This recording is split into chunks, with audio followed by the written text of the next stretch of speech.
मुहर्रम ना आखिरी अय्याम मखदूम अशरफ जहांगीर सिमनानी रहमतुल्लाह अलैह नो उर्स આવ્યો।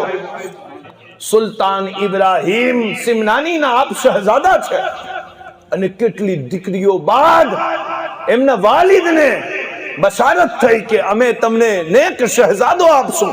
અલ્લાહુ અકબર। જ્યારે ઈ બશારત થઈ ને એમની સવારે મજૂબ આપના દરબારે ખાસ ની અંદર આવ્યા, આપની ખ્વાબગાહમાં આવ્યા અને આપના વાલિદને કહેવા લાગ્યા કે તું મને અશરફી દે, હું તને અશરફ દઉં છું। એમણે પૈસાનો ઢગલો કરી દીધો।